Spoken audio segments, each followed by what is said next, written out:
अत जोड़ वंदन करूं, धरूं चरण में शीश, ज्ञान भक्ति मोह दीजिए परम पुरुष जगदीश। नमस्कार दोस्तों, स्वागत है आपका इस चैनल पर। आप देख रहे हैं knowledge up to date channel. यहाँ आप छोटे छोटे वीडियो देखकर आपका नॉलेज बढ़ाते हैं और आपके मन में भी अगर कोई क्वेश्चन है तो आप कमेंट करके पूछ सकते हैं। उसके ऊपर मैं छोटे छोटे वीडियो बनाकर आपका ज्ञान बढ़ाता रहता हूँ।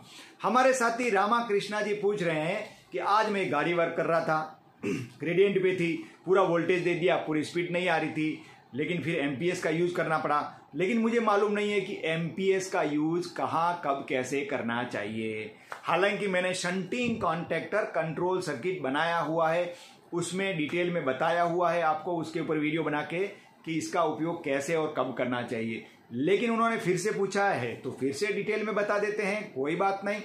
आप और भी वीडियो देखने के लिए चैनल पे क्लिक कीजिए, क्लिक करके प्लेलिस्ट में जाइए। प्लेलिस्ट में मैंने टॉपिक वाइज वीडियो बना के रखे हैं, तो आप एक एक करके वीडियो देखते जाइए, लाइक करते जाइए। लाइक करने से आपको फायदा है। आपको क्या फायदा है? लाइक का जो बटन का कलर है वो चेंज हो जाएगा, तो आपको मालूम रहेगा ये वीडियो मैंने देख लिया है।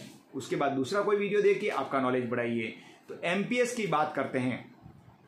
एमपीएस का उपयोग लोकों में शंटिंग के लिए किया जाता है। शंटिंग का मतलब ये है कि पूरा वोल्टेज देने के बाद भी जब लोकों की या गाड़ी की स्पीड नहीं बढ़ती है तब हम शंटिंग का उपयोग करते हैं। शंटिंग का उपयोग करने से होता क्या है?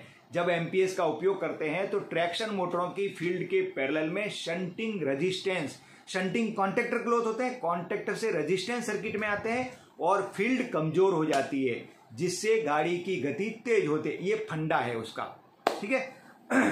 अब बात करते हैं कि कब करना चाहिए।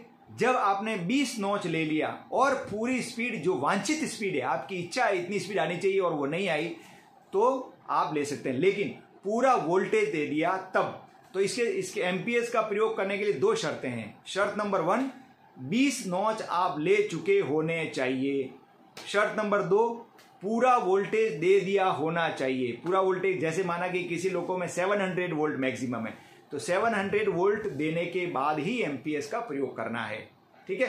तो इस प्रकार एमपीएस का प्रयोग किया जाता है और एमपीएस के प्रयोग से होता क्या है वो भी मैंने आपको बता दिया। किसी किसी लोगों में एमपीएस की 3 पोजीशन वर्क करती है, किसी किसी में 4 पोजीशन वर्क करती है। एमपीएस की 0 पोजीशन पे सभी शंटिंग कॉन्टैक्टर ओपन हो जाते हैं। उसके बाद 1 2 3 और किसी के बाद उसके बाद किसी किसी में 1 2 3 4, जैसे WFE4 लोको है तो उसमें चार पोजीशन काम करती है, उसमें 24 शंटिंग कॉन्टैक्टर रहते हैं, ठीक है। और 5 और 7 में 18 शंटिंग कॉन्टैक्टर रहते हैं, तो 3 पोजीशन काम करती है। तो मुझे ऐसा लगता है कि अब आपको समझ में आ गया होगा कि एमपीएस का प्रयोग हमें कहाँ करना चाहिए। जैसे एमपीएस का प्रयोग करते हैं ना अपन, तो एमीटर थोड़े से नीचे आते हैं, ये ध्यान रखने का। वोल्टेज बढ़ेंगे इसलिए थोड़ा सा वोल्टेज का मार्जिन रख के एमपीएस का प्रयोग करना चाहिए।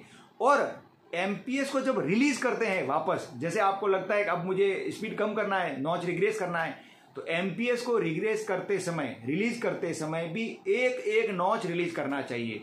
जैसे आपने 3 शंट लगा के रखे हैं, तो पहले 3 से 2 पे ले जाओ, थोड़ा रुको, फिर 2 से 1 पे ले जाओ, थोड़ा रुको, फिर बाद में 1 से लगाओ। अगर आप एक साथ में खट ले गए तो उससे जर्क लगेगा और हमें जर्क नहीं लगाना है, इसलिए इसको गुड ड्राइविंग टेक्निक कहते हैं। तो इस प्रकार आपको एमपीएस का प्रयोग करना चाहिए। मुझे लगता है अब आपको समझ में आ गया होगा। मिलते हैं नेक्स्ट वीडियो में। धन्यवाद। जय श्री कृष्णा।